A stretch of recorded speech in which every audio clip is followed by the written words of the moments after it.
Mm-hmm. Hello, welcome to the very first ever episode of Wrestling Made Me Cry. My name is Kiley, that is Collins, and we have a vision for this episode and for this show. We have so many things that we are going to do, but first and foremost, we'll introduce ourselves to you. So, Collins, you go first. I'll give you the floor. Yes, you. Oh, I'm so shy. Well, I'm Collins. Many of you know me as Queer Auntie online. You can see it here. I am based out of the Seattle area. I started watching wrestling with my dad in the early 90s and drifted away, as most people do after the Attitude Era, after you kind of grow up a little bit. Mm-hmm. And I came back because of Total Divas. No joke. Yeah, that's sick. Well, it's funny because I stopped watching WWE in like 2006, 2007. Mm-hmm. And when I went to college in 2008, I started watching TNA because that was the only thing that came in on my tube television in my dorm room. And Kurt Angle, which you can see here, the man, favorite wrestler, he was on TNA, and that's where I got to see all these other plethora of wrestlers that I had never been exposed to. But, you know, college life, it's like, oh, I missed an episode because I was studying, or, oh, you know, whatever. But I kept on with it on like Reddit, like back in the days with the message boards. And that's how I came back into wrestling, was Total Divas and TNA. And then here I am now being a total mark for everything that I love about wrestling. But yeah, oh my goodness, as my dogs will come in and out of the stream, but we love special guests. Yeah, they're invited, they're allowed. Yeah, they'll come in and jump up here in the lovely Queer Auntie studio. So, all right, my turn. Yeah, I was also a big TNA fan. I was a big Sting fan, and that is like, we're going to talk about Sting today, so stay tuned for that. But yeah, I'm just another lifelong wrestling fan. I kind of fell out a little bit towards 2008, 2009, but like Bullet Club, New Japan, like when they were really in the swing of things, it pulled me back in. I love just bad guys who just don't care about anything. And I also, listen, Prince Devitt, I Finn Balor, I loved him. Same. I was obsessed. Disgustingly obsessed. I was like, this is the dude. And then, you know, Finn Balor, also love Finn Balor. Mm-hmm. I will say that. But AJ Styles, I loved from TNA. And then, so my love of wrestling is very much rooted in like my strong attachment to wrestlers. And you know what? I'm a mark. I'll admit it. We both admitted it. Well, you know what? If you're watching the show, you're probably a mark. Yeah, you probably are. So welcome to the Mark podcast. We do have a super chat from Ryan. Speaking of marks, just kidding.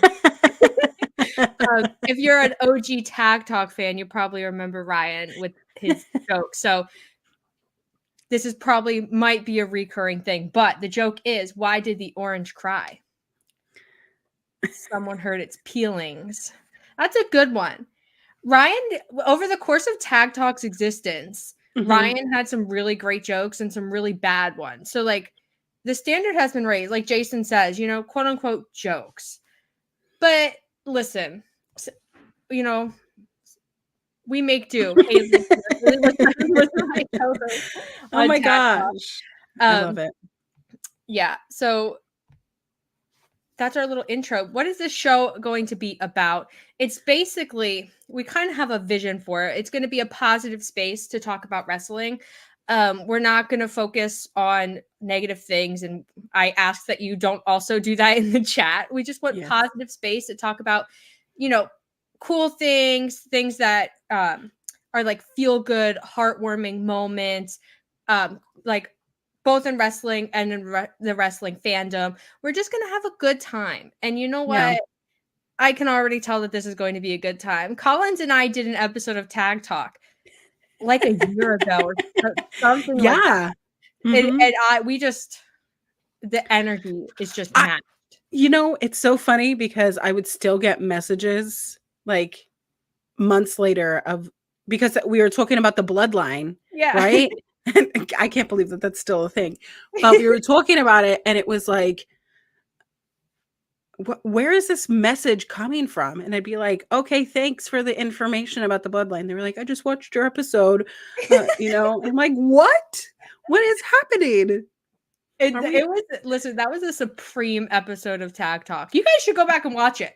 You know Yeah. what? Go watch it and come back and tell us if our opinions are relevant still. They I probably mean, are. don't leave now. Don't leave now. No, Don't stay. after.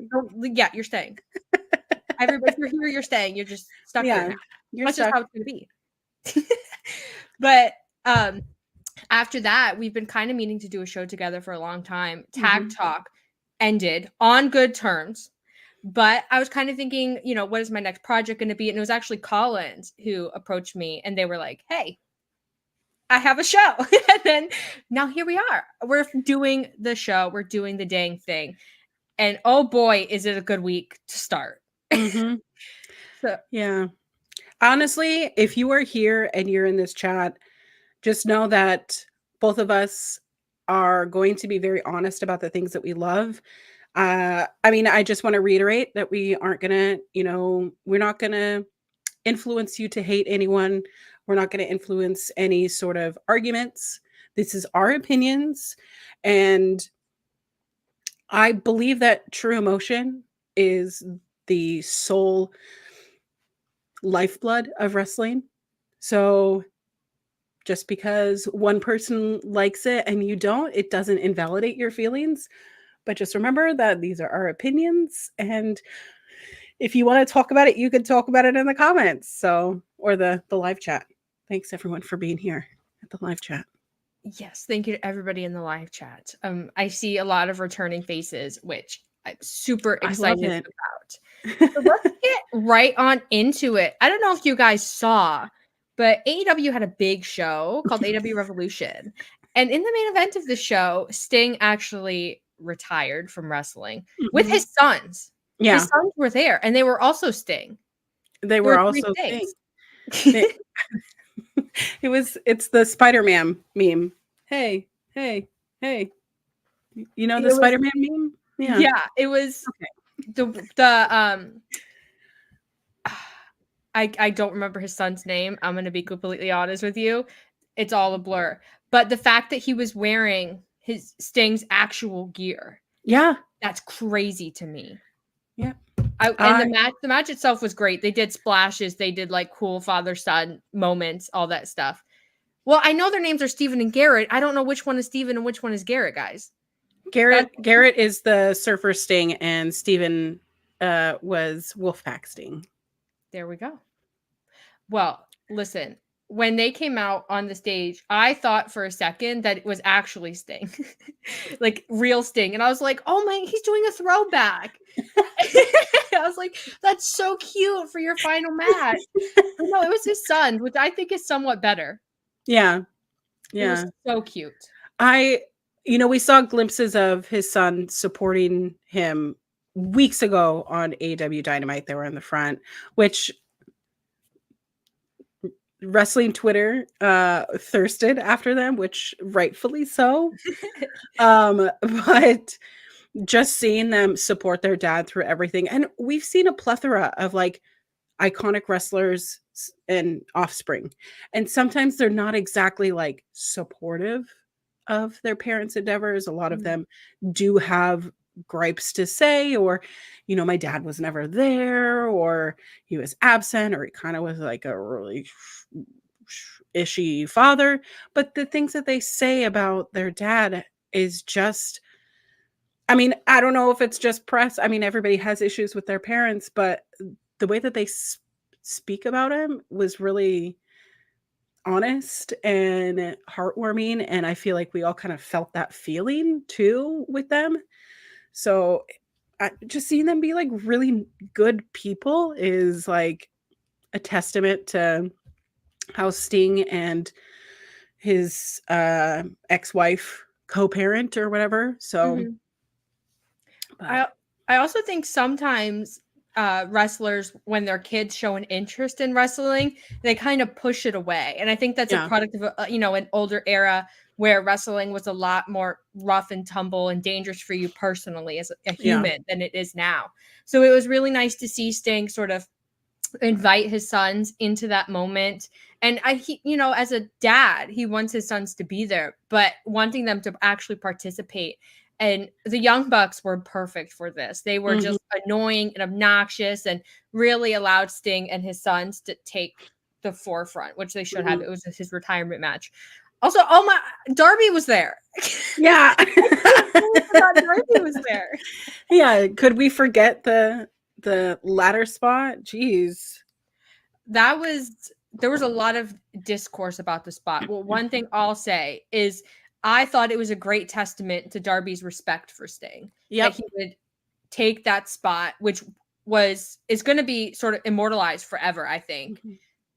And also, I think that's just so Darby. Like, how do I show Sting that I'm like respectful? Like, I respect him and I love him. I'm going to destroy myself. That's what I'm going to do. Do you like heights? Do you like heights? Me? Yeah. I mean, I'm okay with heights, but I'm not going to jump off a ladder that tall. Like, let alone through glass. Yeah, let alone through glass. Yeah, that's where I kind of was like, I don't think this is, I could not do this with my body. You can, and you can be paid for it handsomely in an immortalized moment, because we are going to look back at those messages, or the history of Sting being stamped and earmarked in his retirement. So many other retirement matches did not contain your tag partner going through glass. Yeah. Or multiple tables. Sting going through multiple tables. I screamed so loud through like the glass spot. Like, even Sting going through glass, like, sir, are you okay? What is happening? What is happening? What I really loved about Sting's AEW run is that he never, even though he could have relied on Darby for those big moments and to do all of that, he always wanted it for himself, and he wanted to add value to the matches that he was a part of. He didn't want to just be sort of the dude next to Darby, if that makes sense. So I really respect that. I think Sting's AEW run in general was as perfect as it could have gone. Some hiccups at the end with some certain people that were involved. But I think this match, the Young Bucks were perfect for it. I think Sting and his sons really shined. And then after that really sweet moment where, Sting is with his sons in the ring and the locker room comes out and Tony's there. And it was just, I'm not going to lie, guys, I cried. I don't think I stopped crying from the time his sons came out, because that was such a special moment, to like all through the match of just screaming. But it was so good. It was so good. And you could tell how much Tony Khan really appreciated Sting for choosing this place to be his retirement. So yeah, and I said this a couple times on Twitter. There's something so heartwarming and like reassuring to see a wrestler go out on their own terms instead of, what we're so used to, the retirement from it because of injury, the unfortunate, people pass away, or that something really awful happened and things like that, where they're kind of, their career's just abruptly done. And I really appreciated that. Not only did we get this great retirement match with Sting, we had this long build up to that match where Sting and Darby were tag team, and they won the titles, and they were champions, and Sting was everywhere, and there were the video package for Sting in the theater. Oh, sobbed. I don't think I stopped sobbing since the previous Wednesday when they started all of that going on. Ugh.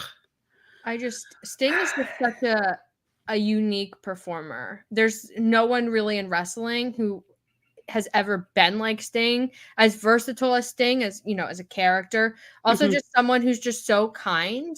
Like, I've never heard anybody, and maybe someone in the chat knows, but anybody who said a bad thing about Sting. Right. And like in Yeah. AEW, it's been like Sting is so helpful. He wants to be involved. That's the kind of veteran that you want, Mhm. really. I mean, that's the thing, when he was talking in the press conference as well at the end of going, he was paired with the Ultimate Warrior and they were great for the time, but I wanted to do things on my terms. He didn't want to keep doing drugs. He didn't want to keep doing the roided out stuff. He was Mhm. true and genuine to himself. And I think that says a lot about his character because we don't unfortunately see that a lot in wrestling is that people Yeah. actually give a hoot Ooh, about themselves and about others. So, I mean, yeah, Bubba, you want to come in? do we have a special guest? Oh, he stood at the door and he left.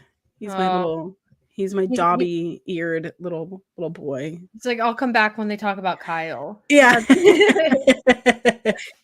but uh, yeah, Jason in the chat says the fact that they had a politic for Sting to win is such an amazing thing. Yeah. mm, I think it was the right choice having Sting to win because you do get that moment where he's going out on top, and I think it's great for Darby. And I didn't want his final appearance in the ring to be the Young Bucks celebrating and he's just sad yeah. or whatever. So I do think That's a very WWE kind of thing, and that's not something that we find in AEW. yeah, and I think that Sting of anybody really deserves to go out on a high because I have no doubt in my mind that they could have prolonged Sting's career. And Absolutely. this was very much, and he talked about this in the press conference, this was very much like a personal decision. This was his choice. And so, thoughts about vacating the titles and having a tournament aside, Mhm. Sting and Darby winning, I think, was the right choice. And I think it really says a lot about the era of wrestling that we're in. Yeah. That one, a guy can be as not that Sting's ancient or anything, guys, but as old as Sting and Yeah. be bodily and mentally healthy and be able to Right. do things like that and know when to call it quits and not run their body into the ground and sort of have that experience. And also that we're not in an era of wrestling where the vast majority of wrestlers are struggling with, Mhm. substance abuse and that kind of stuff. So I personally really enjoyed the match. I really enjoyed Sting's retirement run. I'm going to miss him desperately though. Yeah. Uh, I mean, I'm hoping that him and Tony can strike a deal of some sort, having him as a backstage, something or whatever, because I do think that it is valuable the knowledge that he has and the presence that he can give to. There's a lot of young talent back there Mhm. in the locker room, so if I could do anything to learn from any wrestler, he would be a huge wrestler that I'd want to learn more than just wrestling moves, you know? Yeah, and he's been everywhere. He's done so many things. There's so Mhm. many iterations of Sting. He's been done exhausted like every avenue of character work. And I really do think the Sting and Darby pairing did wonders for Darby as a performer. I think the way Darby talks, the way he presents himself is so much better than it was before Sting. So I think Yeah. Sting I don't know if he's staying with AW guys. I really have no idea. But I think Tony Khan would be silly not to want Sting to be not only backstage, but have a voice in like creative and have a Absolutely. voice with, training and all that kind of stuff that they do in the ring. Um, I I have so much respect for Sting. I have a group Okay, of so us I over, almost went and got a yeah. I almost changed up my tattoo yesterday, and I was like, "You know what? Maybe I should get a scorpion." Yeah, I'll send you this exact scorpion and you can get Send it. it to me. I'll go get it. Yeah, a group of us over Revolution weekend. It's a crazy story. If you guys want to hear the story, I'll tell it at another time. But we ended up getting those, and I love it. also, can I just say, Mhm. thinking about Sting and Darby and the Young Bucks, and thinking about just Revolution in general, the AEW roster, low key, I think this might be the best wrestling roster like ever. Absolutely. It's crazy. Absolutely. It's crazy. There's like no one on that roster in any division that I think is lacking I in mean, anything. I think also doing a tag tournament, and this is how I predicted it, which if you don't know, I do predictions. I host like a little fun predictions. You can win prizes. It's kind of fun. Um, but that was my thinking of like, what do we need to do? We really need to reignite the tag division in AEW, get new singles wrestlers together because I love those kinds of things. Put them together. Why not? And get them on television, get them in this tournament. I mean, I do a post show for Ring of Honor, and we talk about so many of those tag teams over on Ring of Honor. Bring them over to AEW, showcase some of this talent because there is so much tag team talent. And I love tag team wrestling. So,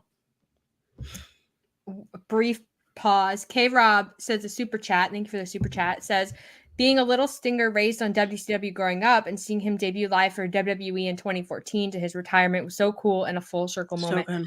100%. And that's like, I'm glad that you said that because I think so many of us, we grew up with Sting. Like Sting Absolutely. has always been there. If you've been a wrestling fan, even if you only watch WWE or you only watch whatever, like you know of Sting because he is so influential across wrestling. Mhm. So for like it's a full circle moment for Sting and his career, but it's also a full circle moment for us. So like guys, we're getting older and all my faves are retiring. No. Oh my gosh.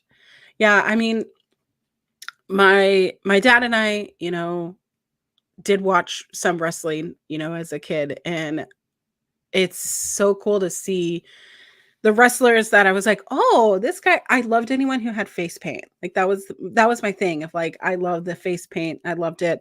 So him being Surfer Sting, and then I didn't watch WCW, and I was really sad, like realizing in hindsight, like I missed this whole WCW career. So when I started watching TNA, I'm like, oh my God, it's Sting.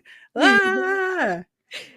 But I was also a big TNA fan, mostly because the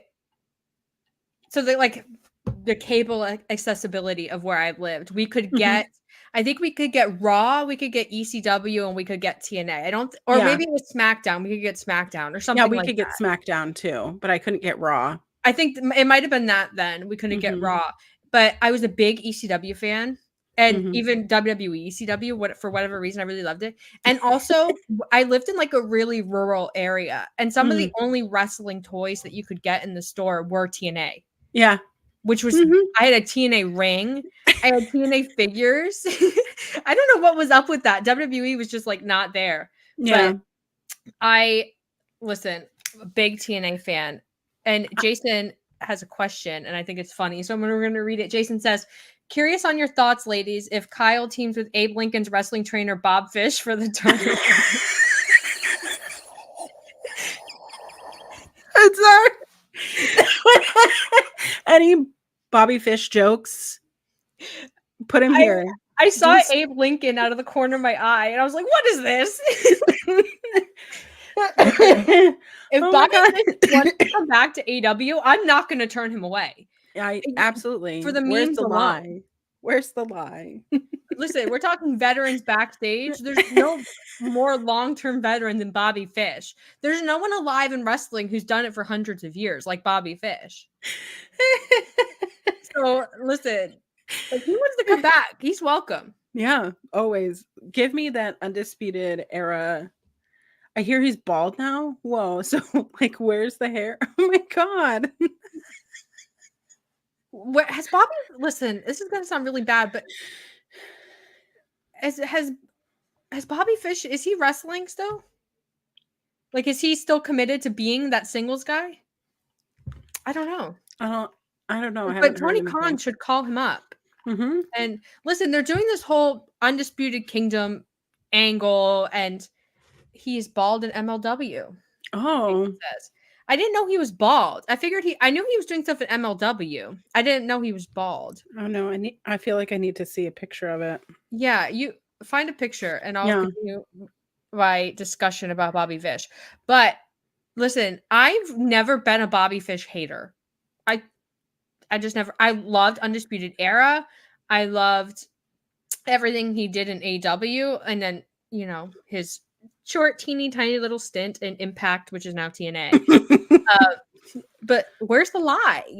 Like Bobby Fish, I think is he is bald. Oh my God. Why is everybody bald all of a sudden? He looks like Robert now. He doesn't look like Bobby. Oh my goodness. Sir. Put a baseball cap on him and he'll be Bobby. It has to be backwards. Oh my God. A backward baseball cap. Why is everybody bald all of a sudden? No, stop it. Do you also feel like people are shaving their heads at a weird rate? I don't. There was something in the water because I wanted to shave my head. Oh my goodness. I didn't, obviously. I think you could pull it off. That's a lot of confidence in me. Well, if you didn't like it, you could always wear a wig. I mean, that's true. I have a plethora of those. But so one thing about me, if you didn't know, I've had 4 concussions in my life. So I have some dents in my skull. My first concussion, I was in 2nd grade and I fell down a flight of stairs. So, I started off young, but I've been told that if I get knocked out like that, like I'm more susceptible to getting concussions. So goodbye wrestling career. I in 2nd grade, I hit my head on a table and I have like a little dent ridge situation. I don't know why I'm feeling my head. Oh gosh. I wouldn't have ever known. Yeah. I was running in the classroom and I like tripped over, the rugs that they had like the numbers on them. Yeah. I tripped over it and I flew into like the kidney table with the reading table. Oh. And then I got a concussion like 2 years ago. Oh my God. I smacked the back of my head on a concrete wall on accident. On accident? Oh no. Yeah, so like there was chairs against the wall and we were listening to something. I don't remember what it was, a song.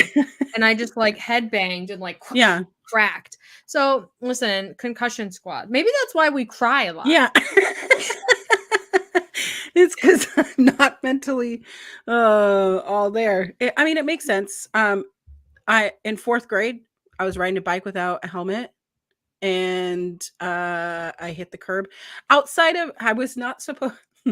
This is how deeply rooted my family's suspicion of the Latter-day Saints church was, because I thought that they recruited that's a conspiracy. Anyways, so I wasn't supposed to ride my bike any further than the Latter-day Saints church, which was like a block over. And I did, because they had the best like parking lot, because it was like flat and then it had like a raised part. So when you like went up, it was kind of fun, but I went up, I popped a wheelie and the bar, I remember it hitting me in the face and I fell back and I don't remember anything for the rest of the school year. Like those memories are gone. Like, I don't know what happened. That's crazy. Yeah, my mom said that they had to take me to the hospital. They kept trying to keep me awake so I wouldn't slip into a coma. It explains a lot about me, but like right after that, I got diagnosed with ADHD. So trauma brain. Anyways, I shared so much of my medical history on this first episode. But you know what? I feel like it's really bringing us closer to our audience. I feel like, listen, they're sharing stories in the chat of their own brain trauma. Listen, I'm into it. This chat is so active over here. Is it over here? Yeah, it's over here. Listen, I really appreciate all of you guys. If you want more stories of us hurting ourselves as children, I have more. But but yeah, absolutely. So we were talking about Sting and in TNA and all the things, right? Yes. And I think, listen, I think the Sting the high of Sting at the end of the show. The only thing on that show, and this is going to sound, people are going to be like, well, Will Ospreay wrestled Takeshita on the show, so how could you say that? For me, the second biggest high was Kyle O'Reilly's return. Oh my God. I lost my mind. Because I think Kyle O'Reilly is someone who I think it was Sean who talked about AEW didn't know if they were actually going to get him back. It was on Fightful Select. I have it in my notes. And like he didn't know if he was ever going to be able to wrestle again. And like that is so scary when especially, and I think it's an experience a lot of people can't really relate to because a lot of jobs are so much based on, your mental abilities, like your knowledge, all that kind of stuff. But when you're in a sport or like a physical job, like I would even put like blue collar jobs as part of this, when your body is like your job. When your body like isn't doing what it needs to do for you to do your job and live your dreams, like that is so scary. So the fact that Kyle O'Reilly is back, and the fact that he's not only back, his hair looks great. Yeah. So great hair. Yeah. So good. And also they didn't immediately put him into the Undisputed Kingdom. Right. That's so interesting. It means that there's a storyline. I love stories. Give me stories. Hello. So if you didn't see Revolution, basically Kyle O'Reilly returns and he's shaking hands with the Undisputed Kingdom. He's hugging, like, hi, buddy. And they have a t-shirt, an Undisputed Kingdom t-shirt. And they want their friend Kyle in Undisputed Kingdom. He's just kind of like, nah. And they just like walks out of the ring. Just hands it back to him. He's like, no. Like, I'm cool, guys. I'm so ready. I don't know, like, when he's going to be back in the ring, if it's going to be sometime soon or if he's coming back early to build the story or, what have you. I don't really know. But this was a great return. So we've had a lot of wrestlers, like the most common wrestling injury, right, is the knees, right? So lots of wrestlers have knee issues. We're seeing now more wrestlers having neck issues, right? So Bryan Danielson having neck issues, Edge/Adam Copeland having neck issues, Saraya, but Kyle O'Reilly having I don't know when I'm coming back. And it had shades of when Edge retired, when Adam Copeland retired in 2011, it was one of those episodes that I don't care what I'm doing, the episode, the Raw after Mania, right? You don't care. Everybody's watching it. I don't care. I put it up on the big screen TV in the middle of my dorm and everyone was yelling at me. But when he retired for neck stuff, it's like, that's it. Everything that you've trained your whole life, your whole body, the thing that makes money is gone. And when we heard that Kyle's issues were neck, I'm thinking, there goes his entire career. Everything that he's done in Ring of Honor, in NXT, in AEW, there was so much potential, so much that could have happened. And it's all cut short because with next stuff, it could be serious or it could not be serious, or it could be, we don't know. So seeing him come back like a year and a half later, almost 2 years. Yeah. The scream I scrumped. Like when he slithered into the ring, like Kyle O'Reilly does, I was so emotional. Again, crying during this pay-per-view. He's wearing a Bull Nakano shirt. Like, I'm gonna get emotional now. Yeah, he just deserves it. Like, there's very few wrestlers who, like, I think, because I'm always someone who I always encourage people to be cautious. And when you have a neck, anything like neck, head, or spine, like, you should probably like not wrestle again. Like, you should probably be very, very cautious. And I think a lot of wrestlers think that way too, because you mentioned Edge, Saraya, Bryan Danielson, all these people, there's such long gaps from when they are forced to retire to when they return. So if anybody deserves to have a short gap and to come back to like such big praise from fans and like have this big moment and all this kind of stuff, it's Kyle O'Reilly. And I'm really glad that they didn't immediately shovel him into Undisputed Kingdom, because not that I think that would have been a bad thing, but I think he would have kind of faded to the back when there's, Roddy is international champion. Adam Cole is there whenever he's coming back. I have no idea. And then, of course, you have, Taven and Bennett. And so where does Kyle O'Reilly fit? Well, Kyle O'Reilly fits outside of the Undisputed Kingdom. And I'm really excited to see him kind of do his own thing. And I think he's going to end up wrestling Roddy probably at some point. I am so excited. Yeah. And I'm excited. And Wardlow. We can't forget that Wardlow is also in the Undisputed Kingdom. Listen, I'm sorry, Wardlow. I'm sorry. Wow, how dare you? Well, he's also someone who, like, I feel like is on the side of Undisputed Kingdom. He's very much, and I don't know if this is a story they're telling or if it's me reading into it. It very much feels like he's being used. Like it's MJF all over again. Yeah, he's just being used. He's not being Wardlow. So I don't know, to rehab Wardlow, they kind of he's gotta beat up Adam Cole. I'm gonna be honest. Whenever Adam Cole is ready. His wheelchair? Beat him up in the wheelchair. Push him over. I don't know. He can protect his leg while they do that somehow. I love violence. But I do think that Kyle, I don't know if Roddy's going to be, the immediate thing they jump into, or if he's going to do other stuff first. I have no idea. But I do think there's a lot of things and a lot of matches that Kyle needs to have. And I think if they play it, if AEW plays it right and they really give in the effort, like fans are so behind Kyle right now. He's an underdog.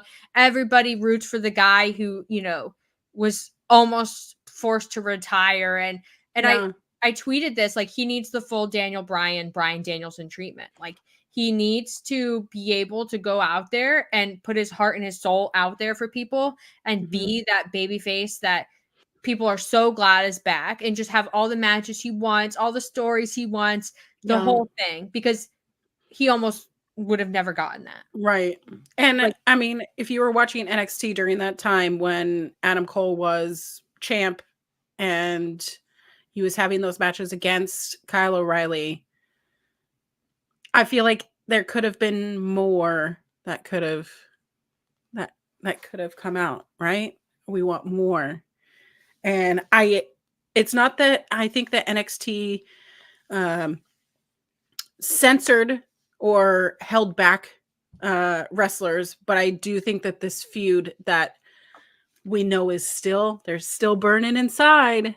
It's gonna make money. So what I really love about all of the well, except for Bobby, poor Bobby Fish. But what I really love about Undisputed Era being at AEW, poor Bobby, is that a lot of these stories from NXT have it's a smooth transition over to AEW. Yeah. And Kyle and Adam Cole, that rivalry was so great.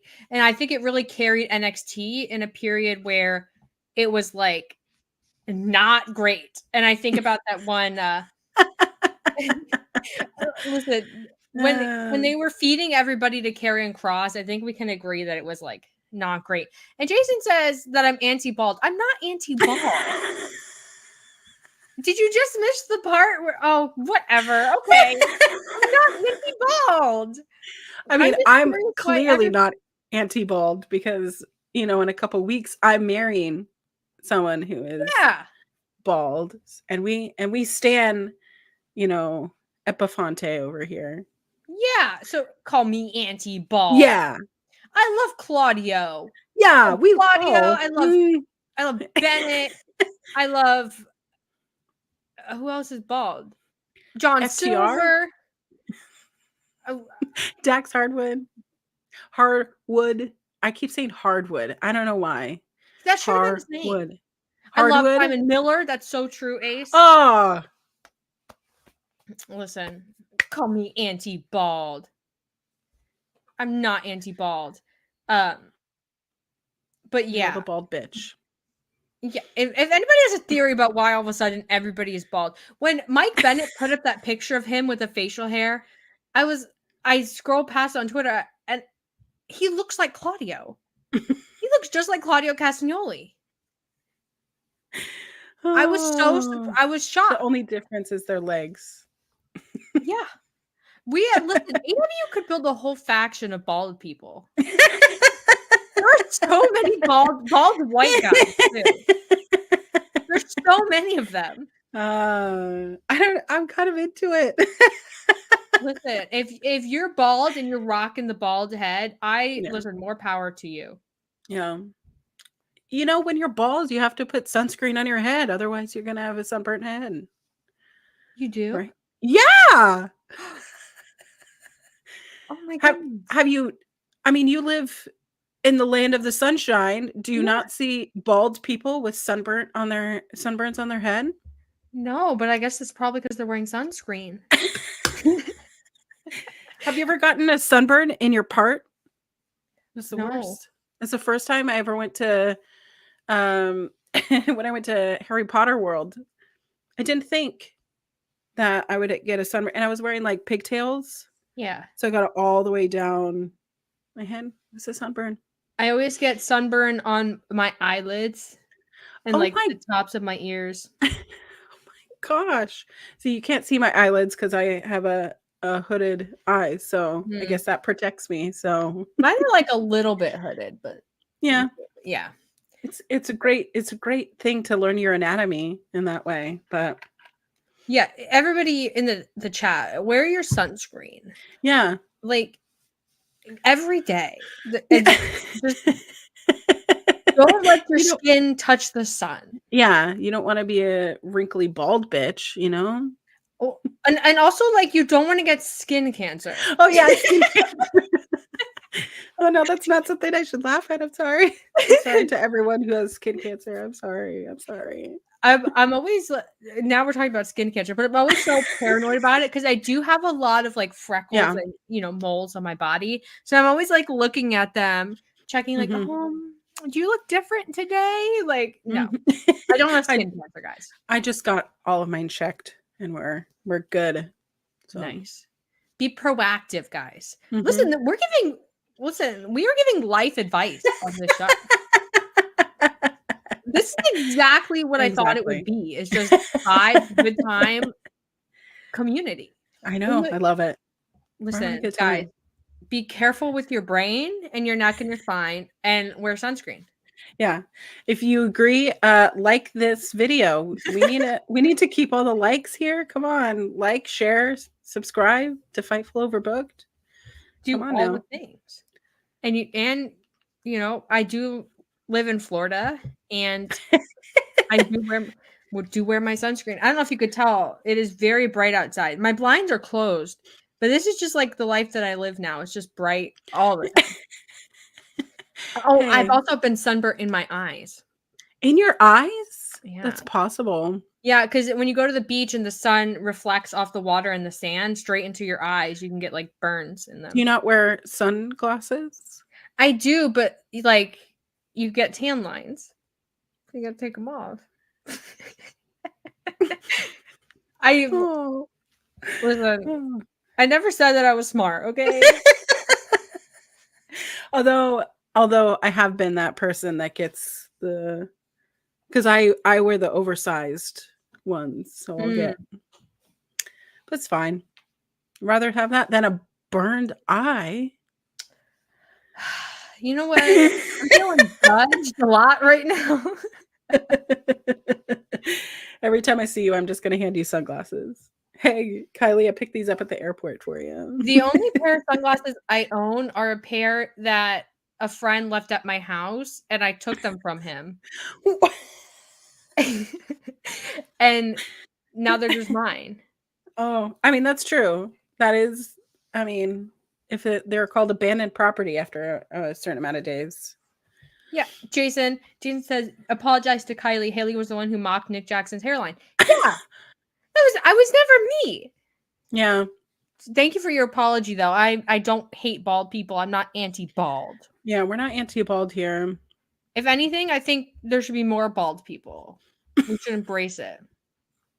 More hair versus hair matches. That's what I want. Oh my God, Kyle O'Reilly versus Adam Cole in a hair versus hair match. Oh my God. Either of them have fantastic hair. I don't. So good. I can't imagine Adam Cole bald. No, I don't want it. Someone needs to go on Twitter and find someone who will make us an edit of a bald Adam Cole. That's your mission for the week. That's your homework. That might be my sleep paralysis demon. I don't know. I'm like trying to picture it, and all I can picture is Mike Bennett.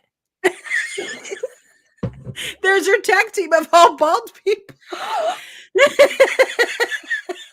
Just get Matt Taven on board. Come on. They can all shave. Oh my God, even Wardlow.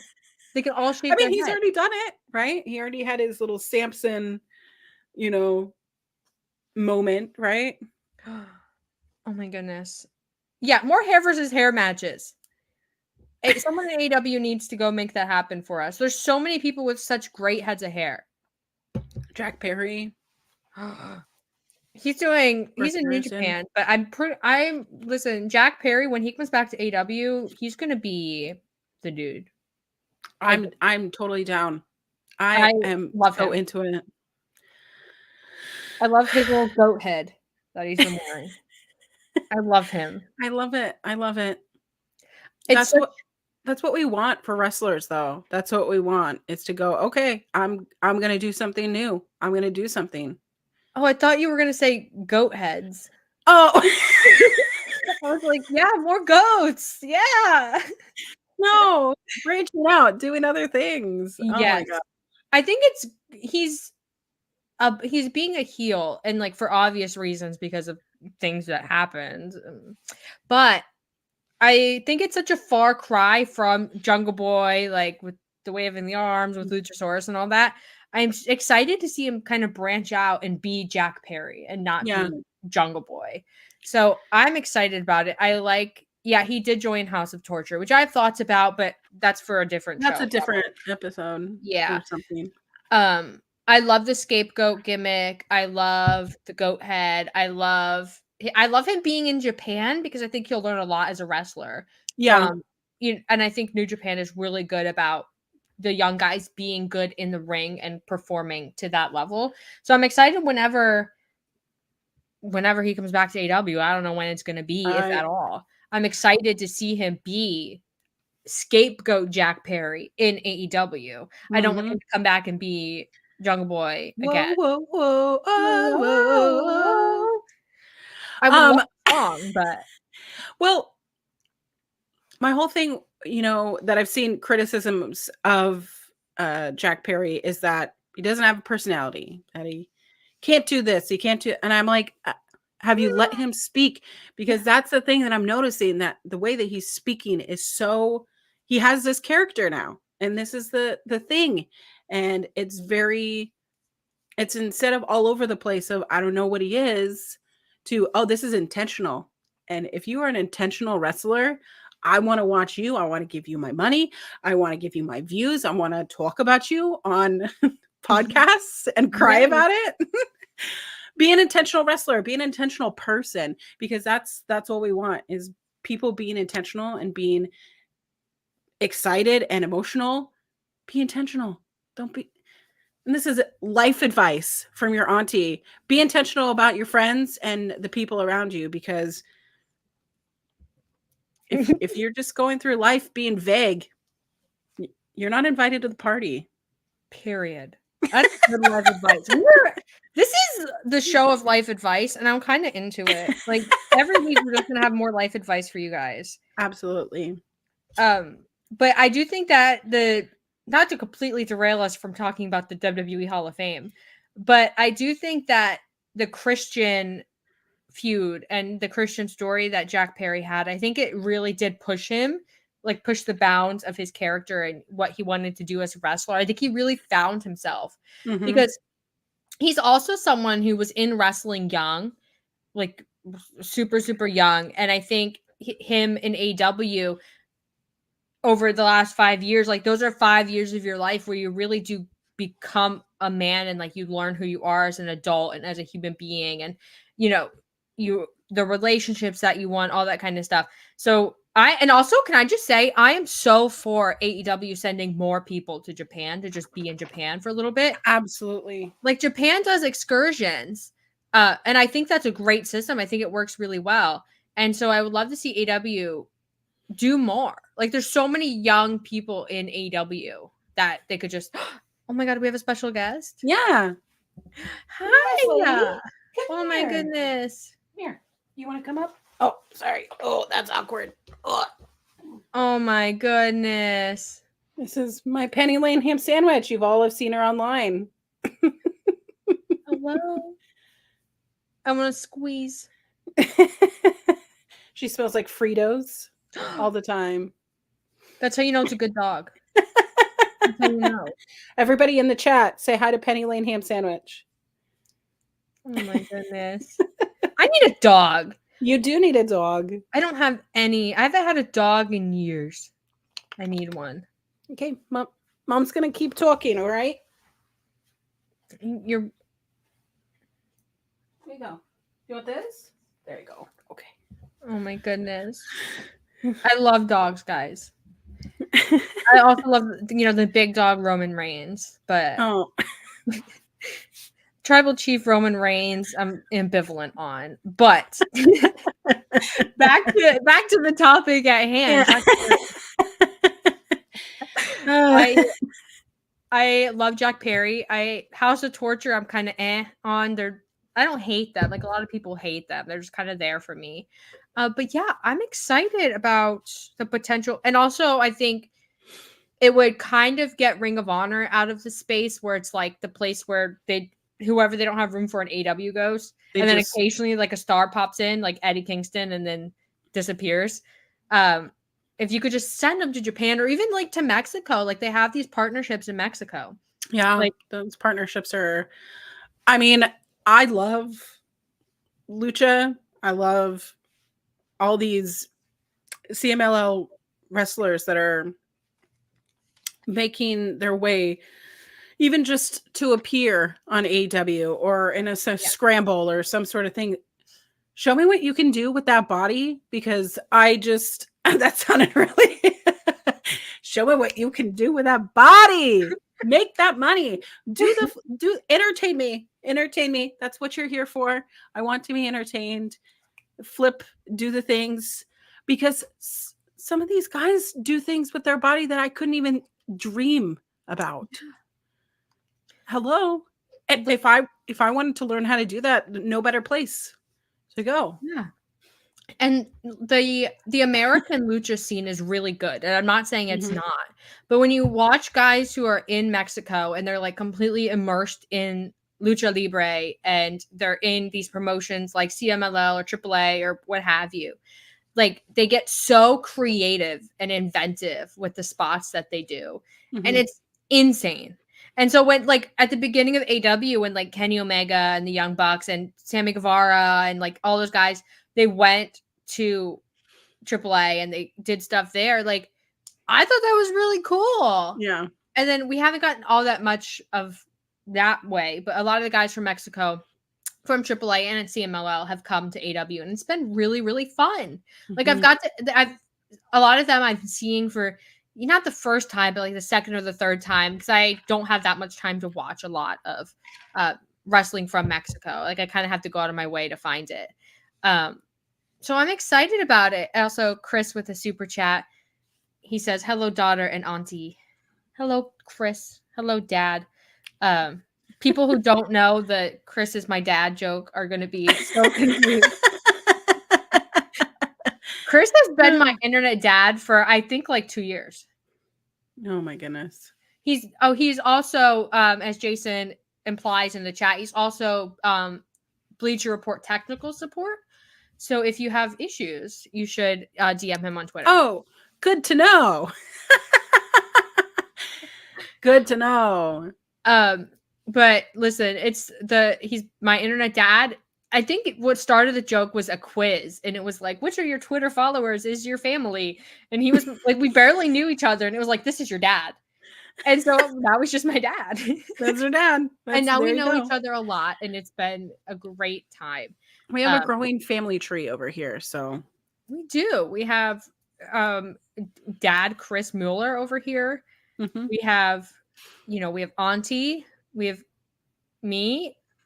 Yeah, I don't know what I am. You're my niece. I'm the niece.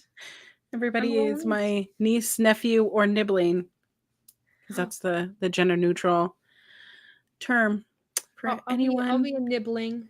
Yeah, you're a nibbling. I love that for me. Jason starting the beef with Chris in the chat. Thanks for stealing my jokes during Tag Talk. What? Oh, wow. Unresolved Tag Talk beef playing out on Wrestling Made Me Cry. Please keep talking in the chat and keep going. Like, have a therapy moment. We're going to talk about the Hall of Fame. You guys just have your little moment. Yeah. Go to therapy.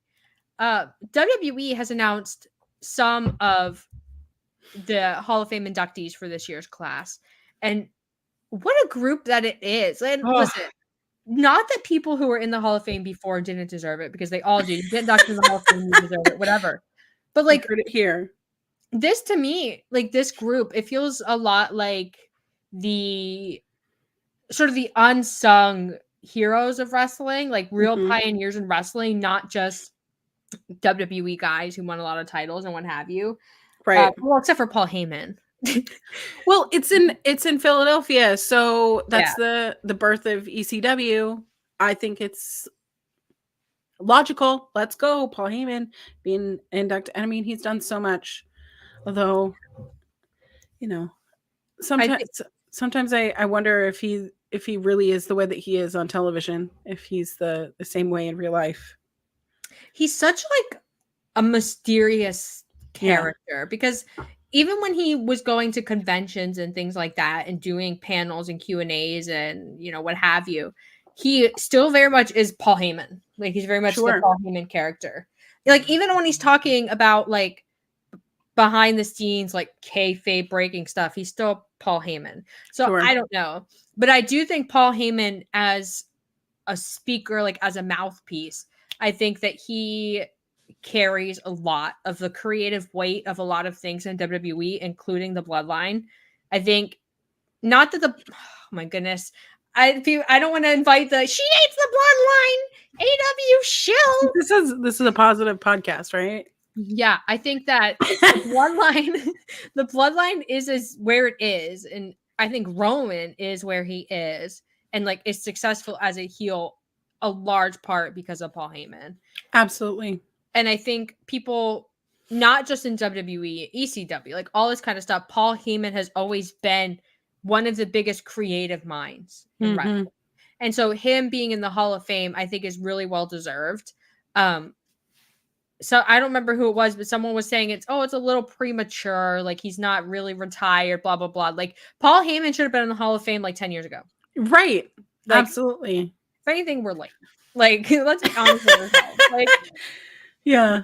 Paul, do you think about like iconic managers or iconic like mouthpieces, I think Paul Heyman, I think Paul Bearer, I think these guys who are like so eccentric and like so just, they give it all 100%. And I think Paul Heyman is one of those guys. So shout out to Paul. Are you like that in real life? Let me know. Yeah. I need to know. Let me meet you. Yeah, come on the show, Paul. We'd love to have you. We'll pick your brain about wrestling.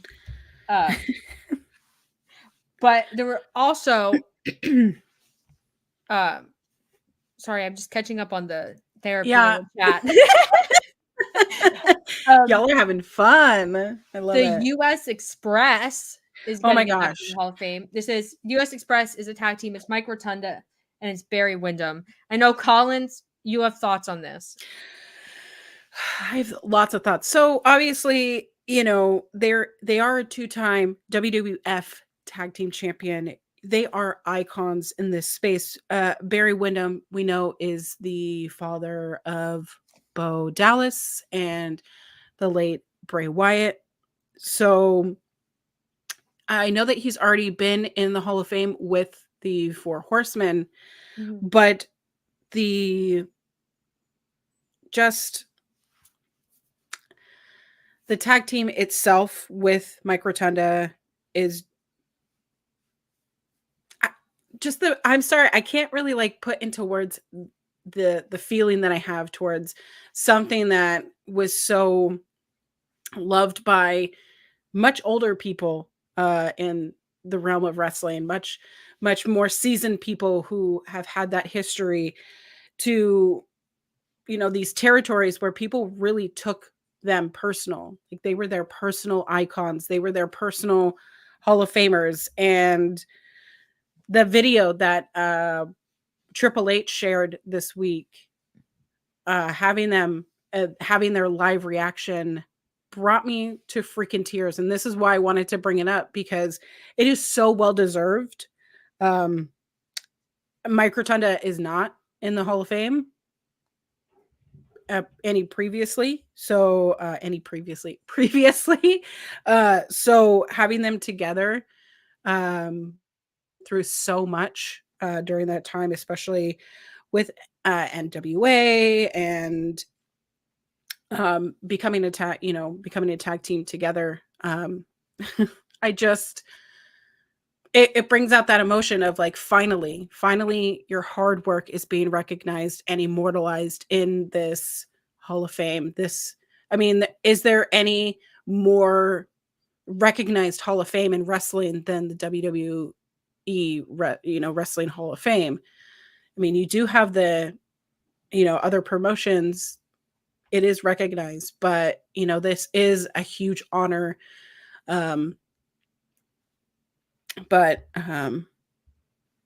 Wait, somebody in the chat is telling me that Mike Rotunda is the father of Bray Wyatt. Oh, he's the nephew. Oh, no. I got it wrong. Okay, you can slay me in the chat as being too young. Oh my God. So Barry is the uncle. And I remember that, what was it? A couple years ago, they were weren't they trying to raise money for him to get an operation? And they were using GoFundMe. And I remember doing that. And that was his uncle. So that's Bo Dallas and Bray Wyatt's uncle. And Mike Rotunda is their father. So it is long overdue. I'm interested to see who is going to do the induction. And I know that it will be heavy because Bray is, no longer with us. So it just mattered to me. And I know not a lot of people are speaking about it because it is a previous generation, right? It's not. Yeah. And I feel like as we get further and further from the 80s and like the early 90s, I think the memory of like in wrestling community, I think like our collective memory of that time kind of fades, especially among young people. And I think at least for when it comes to like WWE, WWF stuff, like the importance of these people, not that it fades, but I think people forget how important they were. Because like if the guys in the 80s don't do what they do in the 80s and the 90s, then wrestling doesn't survive 2000. Absolutely. Like, and it doesn't survive the rough period of the early 2000s and all that kind of stuff. So like people like this, when the WWF is expanding, ethics of it aside, guys, we're not going to have a business ethics discussion, but if they aren't there working their asses off and putting up with a lot of BS and all that kind of stuff, then WWE doesn't make it. It really doesn't. And so I love that in this class, with the US Express, with Bull Nakano, that like we're really looking at pioneers and like not just these like multiple time WWE champion, like he's 15-time world champion or whatever, like the easy ones who get inducted, the Stone Colds of the world. We're really looking like who was the backbone of WWF, WWE, ECW, whatever. And they're really pulling out some great ones. Mhm. So I'm excited. And I don't know if this is like a Triple H thing, if like Triple H is thinking about it in this way, but I do think all of these are overdue. Absolutely. Like I I think mean, sorry, go if uh it's also to note that Mike Rotunda also had many other gimmicks. ahead. So many other things have been long overdue. So the fact that he hasn't been inducted yet is, you know, kind of Kind of what are we crazy. doing? Yeah. A lot of people remember IRS. So I appreciate the chat over here mentioning that. But I I don't know. It's one of those things that it's nostalgia for me, but I was a, a baby. So, watching VHSs because we didn't have cable or, I I grew up in a poor household. So it was just a lot of reruns, a lot of, old things. And I just remember specifically the US Express uh being a prominent tag team in these old videotapes that were in my house. So seeing them get their notoriety, seeing them just be something honored in this way is just really it's cry worthy. It's that good cry, you know? Yeah, and it's interesting and also like kind of surreal for me because US Express was really active in Florida in the early 80s. Yeah. And so it's kind of wild because I've always heard stories from like my dad and his friends who, were involved in this wrestling scene. And they're like, yeah. And then after the show, we went to a bar and all these Yeah. wrestlers were there. We hung out with them. Like Yeah. an era where wrestlers and wrestling fans intermingled a lot more than they do now. So it's kind of surreal to me to see because they've not that they've always been, on my mind, but people who I've always felt like are these larger than life, like cool guys who like were nice to my dad and his friends and like my uncles. And like to Mhm. see them now be recognized in this way and like just the outpouring of support for them, not just US Express, but Paul Heyman and Bull Nakano and whoever else gets announced in this class. I think it's overwhelmingly positive in a way that Hall of Fame classes sometimes aren't. So Mhm. that's what I'm really glad about is that fans are, no, even people who had forgotten about these people or didn't know who they were, like they're learning and they're growing that appreciation for people who ultimately none of us would be here if they didn't do what they did. Absolutely. So shout out to them. Bull Nakano is also obviously face paint. I was a huge thing into Heck that. So yeah. the whole blue down the face, the hair. I don't know how you can how, that how do you do that? Are you upside down and your hairspray in your hair? I don't know how you do that. But then also being a badass female wrestler in a time where female wrestling was, respected, but it was not paid. Hmm. Absolutely insane. Absolutely insane. And I think when it comes, at least when it comes to female legends and like people who were active in women's wrestling and were Mhm. really pushing hard for not even just equality in wrestling, just respect, like just the basic Exactly. human respect in wrestling. All of them should be in the Hall of Fame. I don't care if they never win a world title. I think every women's wrestler from that era until I would say even now, I think women are still kind of in the same fight. Um, but it takes a lot of guts to go into an industry that's so heavily dominated by men. And like wrestling Mhm. back then, it was dangerous. Yeah. Like there were drugs, there was violence, there was, you know, you all have heard the stories. We don't need to go into it. But like to be a woman and to like have the balls to go into that space and assert yourself and work for your space and work to be treated even not as an equal, as someone who's worthy of being a wrestler and of someone who can bring something valuable to wrestling. I think Bull Nakano, I think Awesome Kong, I think China, I think all of these people, like, we don't give them enough props. Like, I think the women's revolution of, a few years ago, we kind of looked to that as like, okay, this is the moment where it all changed. And Yeah. it's important. Don't get me wrong. I think it is important.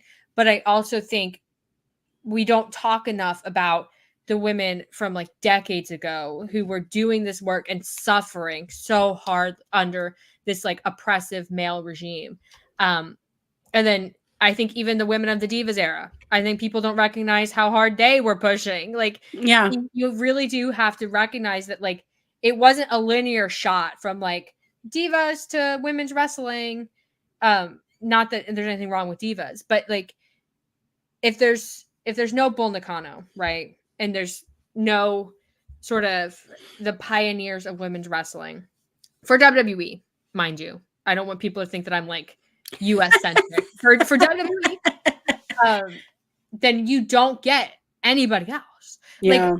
Like, WWE wasn't going to, like, out of the goodness of their hearts, like, treat women with respect. Like there's just the people who were like the people who were in charge, guys, like they were just not going to come to that conclusion on their own. Like, and this is the case in so many industries where women are the ones who kind of have to confront, patriarchy or confront oppression on their own. Absolutely. Like, no one's going to hold their hand and pull them up. So this is another inductee that I think is like long overdue, and also I think so super important for people of today learning about the history of wrestling and the people who were involved and all that kind of stuff. I mean, she's only 56 years old, like in the grand scheme of life, and like just knowing, wow, she started so young, but also 56, there are still people wrestling at 56. We don't want them to, but it's not old. No. So it really isn't. And I think it really does say a lot that so many active women's wrestlers now in WWE and other promotions, they saw this news and it affected them deeply. And they were like the outpour of like, I was inspired by Bull Nakano in this way. Like Beth Phoenix, of course, is the most obvious. She, did the whole Bull Nakano tribute gear and everything. But people who maybe you didn't even think about, because women's wrestlers, they watch women's wrestling and they learn from women's wrestling. So that's like I hate the term unsung heroes, because like I feel like it like delineates heroes into a role where they're unsung and it's somehow morally better, but that's for another show. But she's what, like, there's so many, I could list dozens and dozens who I think inspired women's wrestling today and like inspired wrestling in general. Like, I think if there's no women in wrestling, there's a lot that doesn't happen for women or for men or for tag teams or for whoever. So this is another inductee that I think is just incredible. And like, we don't know who else is going to be inducted. But I think like this is a super, super strong start. I mean, they usually do a tag team. They usually do like a main one, which we know is Paul Heyman. They usually do a woman. It'll be interesting who else they induct. There are plenty of people to induct. They should induct more than one woman. Just saying. But I think they should do a faction or another, China, I think, is long overdue. So yeah, that was not a very subtle. No, but and I also think if China getting inducted would mean a lot in any time. But I think with Triple H being in charge now, I think like that's a great show of respect. And I think China should have been in the Hall of Fame 15 years ago. Yeah, absolutely. But I'll take what we can get. Yeah. There's like so many others too. Like, there's so many people who have just been forgotten Like when people talk about WWE history, it's almost like they go Hulk Hogan straight to Stone Cold and then straight to John Cena, and then that's it. Like there's so many other people who are there who I think should be recognized. Absolutely. Well, that's on that, right? Do you have any final thoughts before we wrap it up? Oh my gosh, I've had so much fun. What the heck? Have you all had fun? Yeah. I had so much fun. I'm just very excited for this season of wrestling. We're coming into the home stretch for WrestleMania weekend, which, you know, there's a Ring of Honor show. There's a whole bunch of indie shows. TNA is in full force. Absolutely excited about wrestling, what's happening. Excited about matches already being built for Dynasty. Hello. We talked about Will Ospreay. Just being perfectly shoehorned into that place. That I'm not saying, well, I am saying when Kenny Omega left because he's ill, right? That I feel like there was a big hole in wrestling in AEW. And I think that Will Ospreay has just shoehorned right into that spot. Not that I'm saying that he and Kenny Omega are interchangeable. We can argue about that on a different day. But which I think that both you and I are on the same Kenny Omega train. So, but I absolutely love seeing Will Ospreay being showcased in this capacity, getting all the matches, and just have it that banger of a match versus, oh my gosh, on Wednesday. Sorry, let me just. But those are my final thoughts. I'm excited about this season of wrestling that's coming up. We just had a fantastic Revolution pay-per-view. We're just gonna keep going on. So yeah, I don't know. I haven't been this excited about wrestling since 2021. So yeah, wrestling is cool again. Like I think WWE is doing WWE really well. I've made it known that it's like not necessarily my taste in a lot of ways, but like they're killing it. They're doing really great. AEW is back in the swing of things after a rough year last year. And I think the build from Dynasty to Double or Nothing to Forbidden Door, like that stretch is going to be just disgustingly good, especially with the roster they have. Like they have so many matches to get through. And like whenever Kenny Omega comes back, I'm not saying he's coming back soon, guys. I am just diverticulitis is pretty serious. Yeah. So whenever he's ready to come back, like he's coming back into an AEW that all of a sudden has Ospreay and Okada in it, his two biggest career rivals. Oh my gosh, we didn't even talk about Okada. Oh my gosh. Okay, let's talk about Okada. Okay, last thought about this. So we all knew that he's going to AEW, and if you didn't, if you thought he was going to WWE, you don't read the same things I do. So, but the moment that coin dropped, that noise, that sound, tears. I just cry at every wrestling show. If you know me, anytime I hear Kurt Angle's theme, instant tears.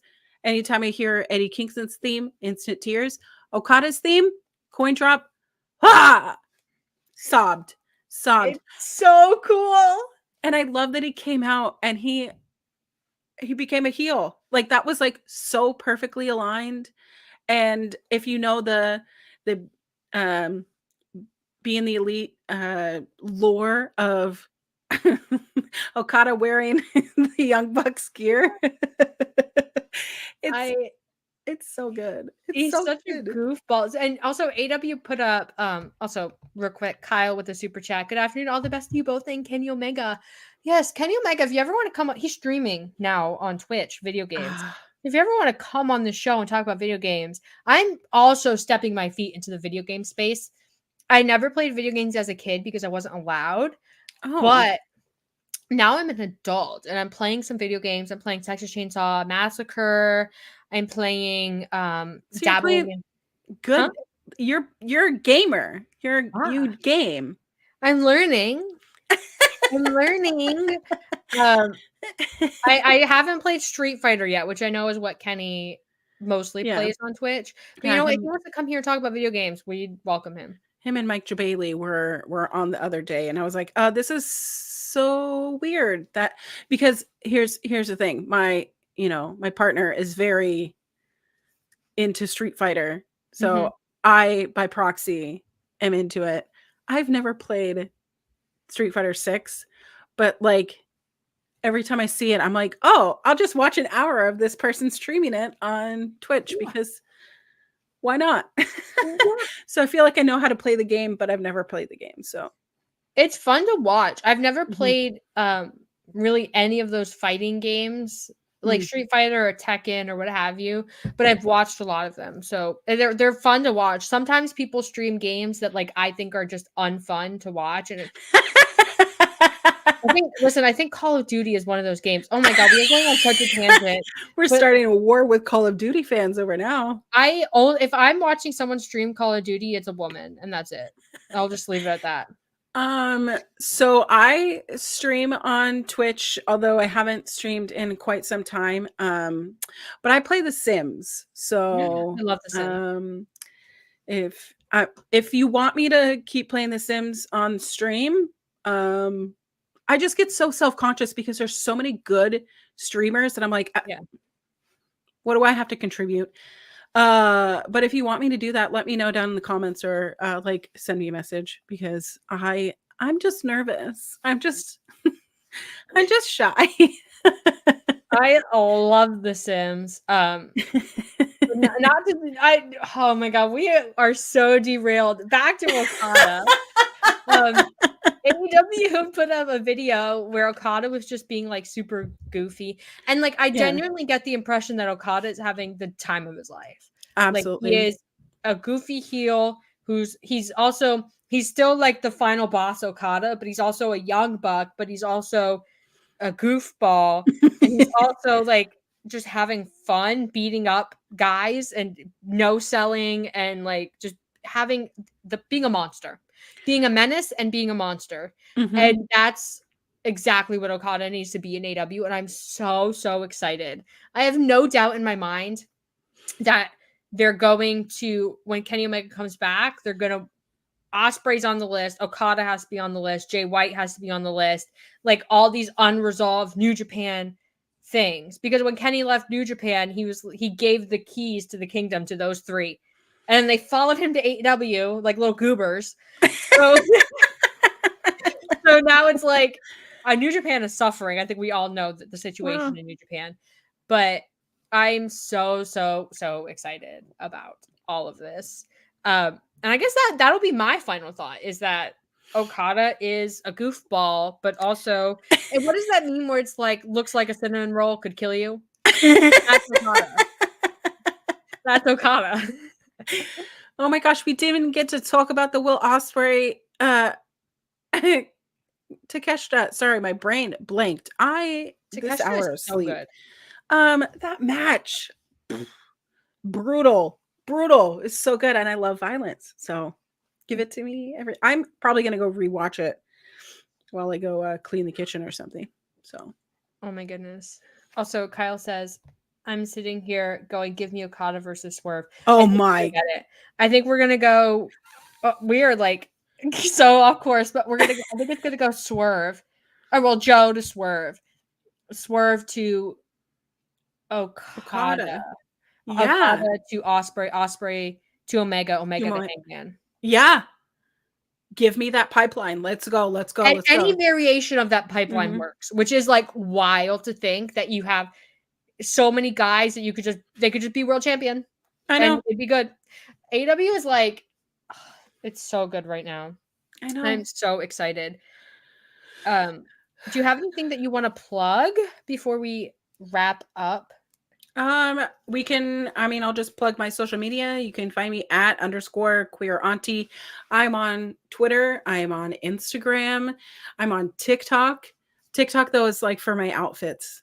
Like I like my outfits. So if you want to go see my outfits, or I talk about like trauma. So if you like that, I'm a little bit more authentic over there.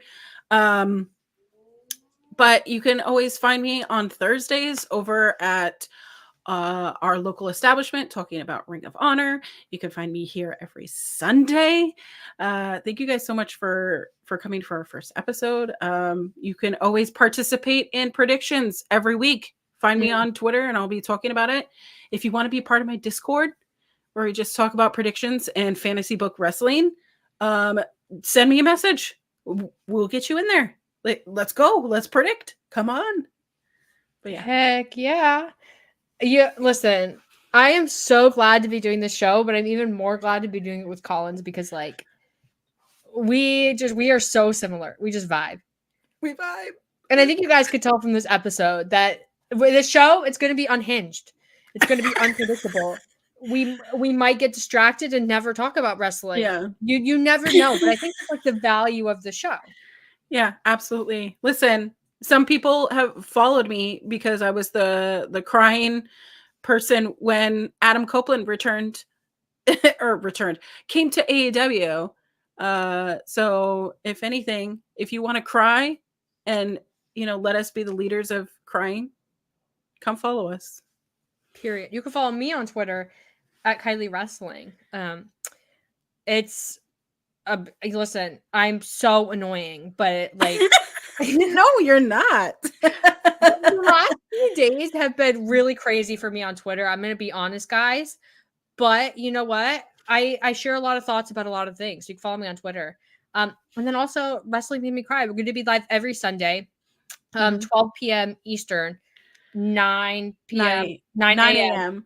Not 9 p.m. Don't show up at 9 p.m. a.m. Pacific. There's a big time difference between me and Colin. So like 3 hours. It's great.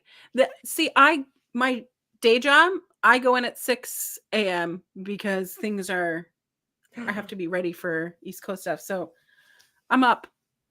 I'm an early bird. So Kyle says, Kiley, your tweets are so relatable though. Absolutely. I just kind of like, I just accepted that no matter what I say, because I'm associated with Fightful, that people are going to be mean to me. So like, one, I say what I want to say now. I don't care. Yeah. And two, if you're mean to me, I will be mean back. I don't care. That's just, we match energy here. My Twitter. Yeah.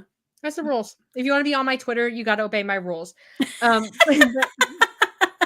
Wrestling Made Me Cry. Yes. It's going to be a much more positive space. If you are mean to me here, I will ban you from the channel. Absolutely. Just throwing that out there.